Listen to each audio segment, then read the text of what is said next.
The seventh generation of consoles was the birthplace of a number of significant video game franchises. In 2007, we got the first Assassin's Creed and Uncharted games.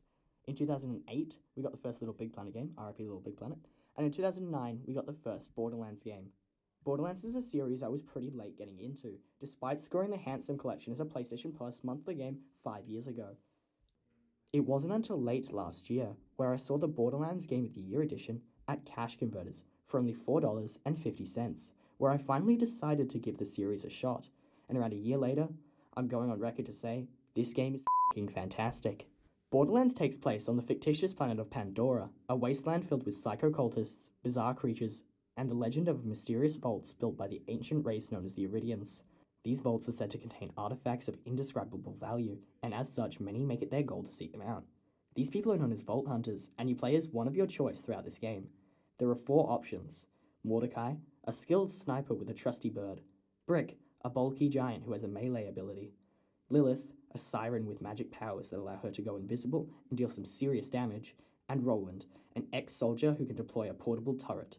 I chose Roland for my playthrough, but since I ended up going for the Platinum Trophy, I did eventually play as all the characters for their respective ability-related trophies.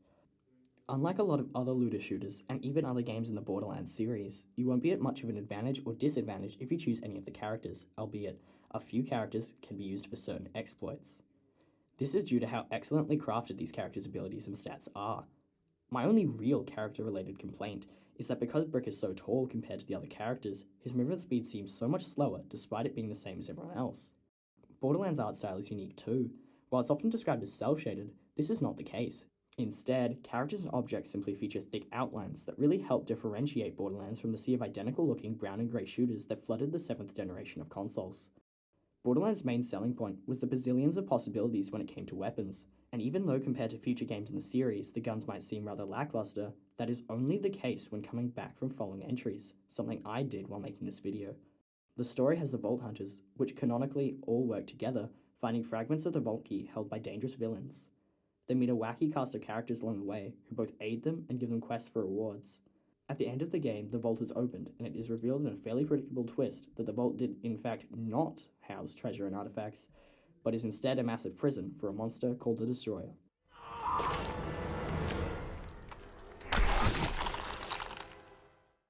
The Vault Hunters kill the Destroyer, and the game ends.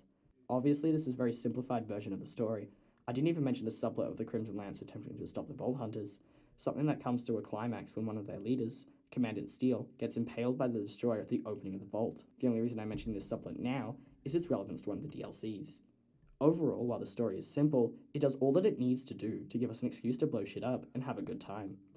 The story is, however, in my opinion, absolutely superb when paired with Borderlands 2, as that game expands upon almost every plot point, both large and small, and manages to make the first game's story better, knowing how it ends up forming the foundation for the second game. As a completionist, my time with Borderlands may be very different from others.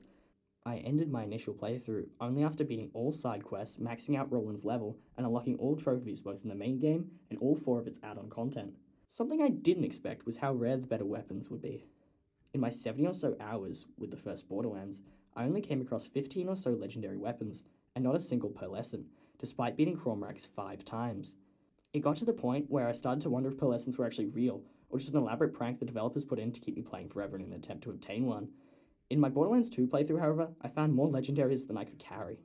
While the majority of my time with this game was fantastic, I did notice a few things I had gripes with, namely Claptrap being the most annoying piece of shit character, and a few of the main quests around the middle of the game feeling samey and repetitive. This is, however, very minor in the grand scheme of things, because apart from those few moments, the game was a blast, and with my only other real complaints coming from one of the 4 DLCs.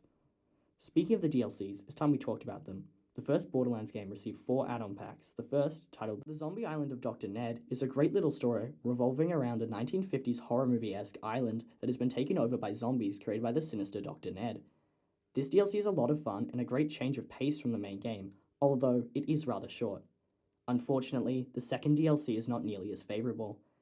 There is one good thing I can say about Mad Moxxi's Underdome Riot, and that is that it introduces Moxxi, a great character who features in another DLC and the subsequent games. However, that is where my positive comments end, as this DLC boils down to fighting waves upon waves of enemies in 3 arenas you'll surely be bored of by the end. You start with 3 shorter challenges, featuring 25 waves apiece, and these last around 30 to 40 minutes each. Not too bad, right?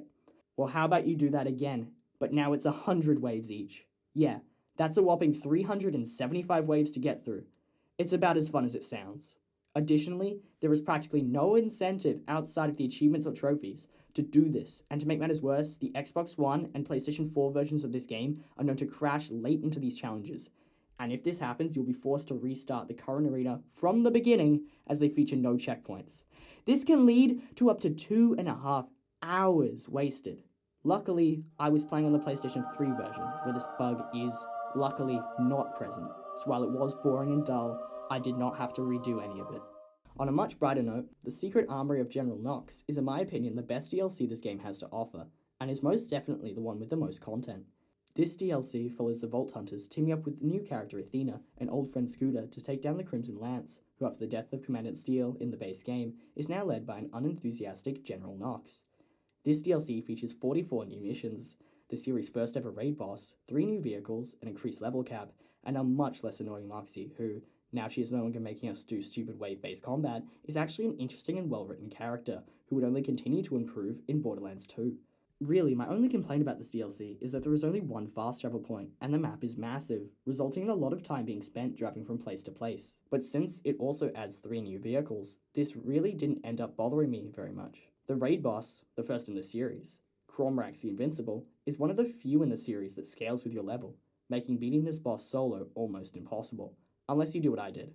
The most well-known exploit for this game is that there is a ledge you can stand on, where you can hit Cromrax but he can't hit you, so you can sit there and spend 40 minutes shooting him with everything you've got. If like me you chose Roland, you can also regenerate ammo, making this process very simple. I ended up just chucking on a podcast and whittling away his health until he fell. After beating Cromrax for the 5th time with still no pearlescent weapon, a new rarity of weapon added into this DLC, I started to wonder if they even existed, or if the game was just trolling me. This effort ended up maxing out my character, and after the final time of besting him, I felt it wasn't worth the hassle, as my current weapons were already treating me well. Before I fought Cromrax though, I completed the Claptrap's new Robotic Revolution DLC. You might think, considering I find Claptrap to be absolutely insufferable, that this DLC would be a painful experience. But it was honestly a little cathartic, getting to blow up hordes of these annoying little fuckers. Unlike the General Knox DLC, I don't actually have much to say on this one, other than that the trophies made this a lot more of a hassle than it needed to be, since I ended up having to farm the infinitely spawning enemies during the final boss for random RNG drops. This took around 3.5 hours to get everything, but I just popped on a podcast and turned my brain off while wasting thousands of these pathetic little robots.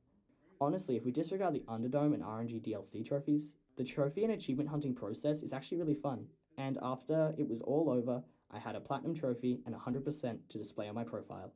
The original Borderlands was an unforgettable journey, even with its frustrations and the annoyances brought on by the Mad Moxie DLC.